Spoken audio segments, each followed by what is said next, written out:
Hi there guys, my name is John from ActiveGR.com, and in this video I'm going to take you through 3 reasons why you should upgrade to the Fenix 6 and 1 big reason why you shouldn't.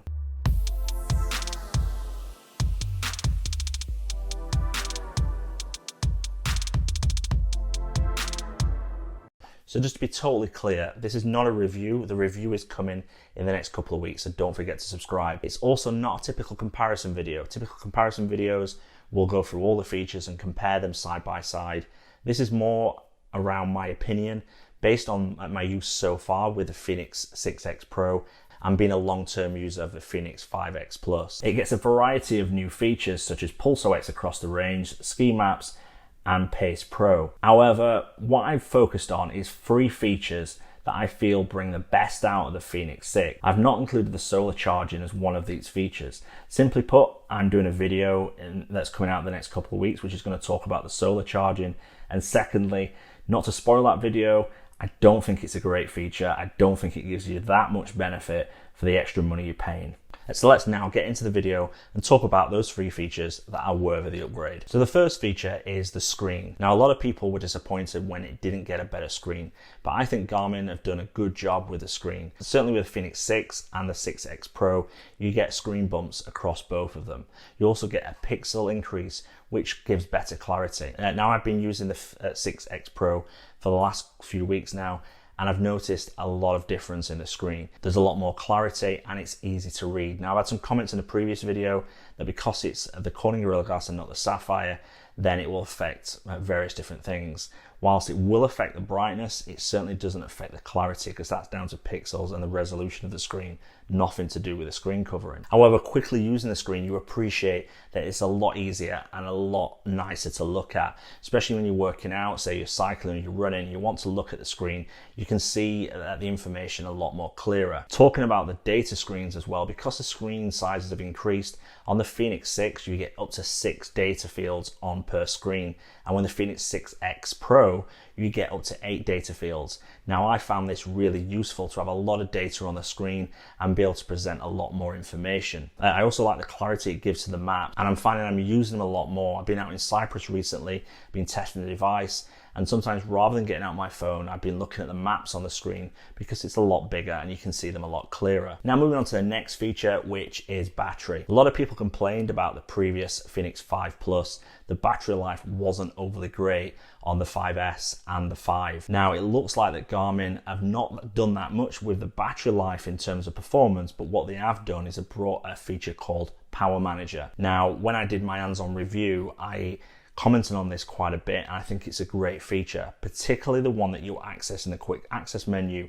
With a click of a button, you can increase your battery life on your watch quite significantly. Now, you can do all these things manually and turn different things off, so you can do that on the 5 Plus already, but with a touch of a button, it's all done for you. And now, one of the things is the different power modes, which you can set for individual sports profiles. You can also create your own.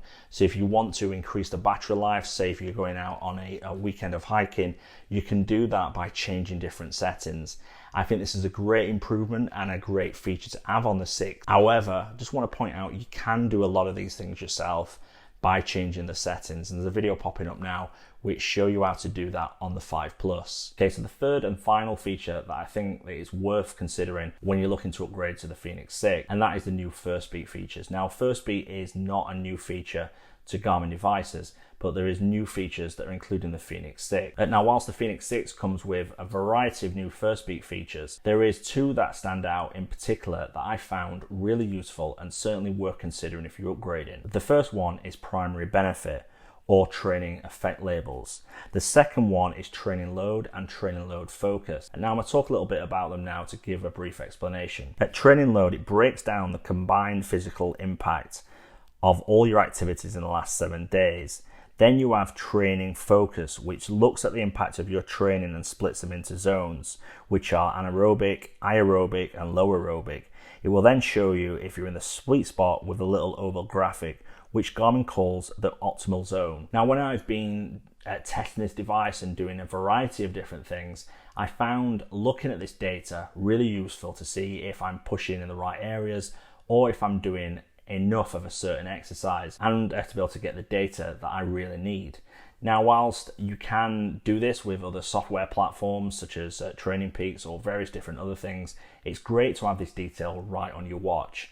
And I found that really useful, and it's one of the reasons why I've pointed it out. It's worthy to consider if you're thinking of upgrading to the Fenix 6. Now, I've talked about the 3 reasons why I think it's possibly worth upgrading to the Fenix 6. Now I'm going to talk about the big reason why I think you shouldn't upgrade from the Fenix 5 Plus to the Fenix 6. So despite all the hardware and the software changes, the argument all boils down to one simple fact. I don't think Garmin are looking after their existing user base. While several of the Fenix 6 upgrades are hardware, quite a lot of them are software related and could easily have been rolled down to the Fenix 5 Plus series. If we take the battery management modes, for instance, a lot of these things can already be achieved by doing some manual adjustments. However, the new battery management mode could easily be fitted into a firmware update into the Fenix 5 Plus, and I don't really see why Garmin are choosing not to do that, other than that they want to push people to the Fenix 6. Then you have the UI improvements such as the widgets and also the UI graphics,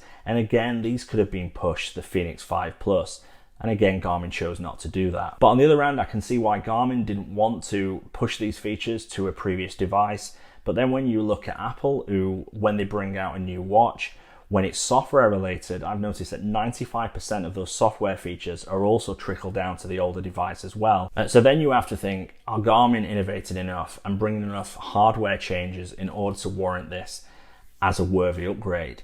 And my opinion, if it wasn't for having to buy this watch to do the reviews and the tests and all the other things I do with it, I wouldn't be upgrading from the Fenix 5X Plus to the Fenix 6. And that's simply down to the fact that, one, I don't think there's enough there to upgrade to the Fenix 6, and secondly, it's really disappointing that Garmin are choosing not to roll out the software features when the Fenix 5 Plus is more than capable of running them. And then I think to myself, well, if I upgrade to the Fenix 6, will I be forgotten again in about 12 months' time? You've also got another thing to consider. If you're upgrading from the Fenix 5 Plus, you've got maps, music, and Wi-Fi.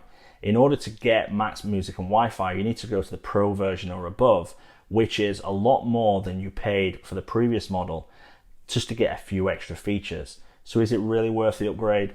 I don't think it is. I just think if you're a Fenix 5 Plus user, you should stick with what you've got and wait for the next version. Now, is this the same advice for the Fenix 5 or the 3 or the 3HR? No, it's a little bit different. If you've got a Fenix 5 or a 3 or a 3HR, certainly the Fenix 6 is a possible upgrade path for you. And you can look at all the new features you're going to get and decide whether it's worth upgrading to them. However, at the moment, there is lots of great offers on the Fenix 5 Plus, and that's still a great watch, minus some of the software updates that's being done. The hardware changes, in my opinion, are probably not worth it to warrant the extra money you're going to pay for the 6. Now, I appreciate this video. For those of you that want the latest and greatest, you're probably going to ignore the advice and go with it and buy it anyway because it's something you want to do. But you need to decide whether you need or want the features in order to make that decision whether the Fenix 6 is worth the upgrade. I think if you really need those 3 features which I mentioned early on that are the reasons to upgrade, then it's up to you to decide whether you want to go for it. But I do think that Garmin really need to think about how they treat their existing users, especially when it comes from software upgrades. They need to be rolling out a lot more in order to keep their customers happy, because customers will decide with their feet and decide, okay, I'm going to go with another brand that looks after their customers. So guys, thanks very much for watching this video. It's greatly appreciated. If you've liked it, give me a thumbs up. If you've got a comment, leave it in the comment section below.